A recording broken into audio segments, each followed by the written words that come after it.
200 300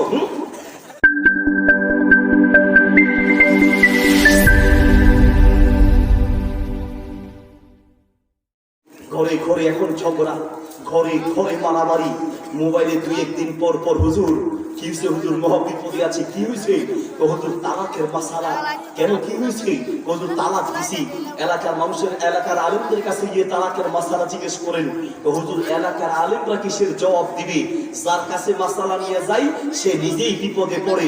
কি সমস্যা, হুজুর তালাক একটু বেশি দিয়ে ফেলছি। বেশি দিচ্ছেন মানে কয়টা, রাগ করে তালাক দিছি, তোরে তালাক, তোর মারে তালাক, তোর বাপের তালাক, তোর 14 গোষ্ঠীর তালাক, তোরে 100 200 300 কত তালাক দিছে, 300 তালাক। এই হলো অবস্থা। প্রিয় ভাইয়েরা আমার, যদি ঘরে শান্তি চান আপনাকে ধৈর্যের পাহাড় হতে হবে, ঠিক না?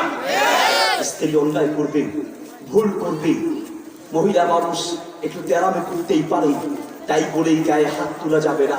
রংপুর থেকে এক মহিলা ফোন দিয়ে বলছে, হুজুর বেয়াদবি মাফ করবেন, একটা মাসালার জন্য ফোন দিয়েছি। কি সমস্যা? হুজুর আমি আমার জামাইরে আব্বা ডাকছি। জামাইকে স্বামীকে আব্বা ডাকছে। স্বামীকে আব্বা, স্বামীকে কেন আব্বা ডাকছো? হুজুর বিপদে পড়ে ডাকছি। কি বিপদ? আমার জামাই আমার পিঠায়, পিটানোর সময় হুজুর আমার হাত ধরে আমার লাঠি দিয়ে পিটায়, আব্বা আব্বা। শেষ পর্যন্ত মায়ের থেকে বাঁচার জন্য স্বামীকে আব্বা রেখেছি। সকলের প্রিয় ভাইয়ের আমার, এই হলো সমাজের বাস্তবতা। মা দরাবা রাসূলুল্লাহি লা ইমরাতান ওয়ালা খাদিমান, বিশ্বনবী সাল্লাল্লাহু আলাইহি ওয়াসাল্লাম এত ধৈর্যের পাহাড় ছিল, সারা জীবনে স্ত্রী মানবে দূরে থাক একটা ধমক পর্যন্ত দেয় নাই।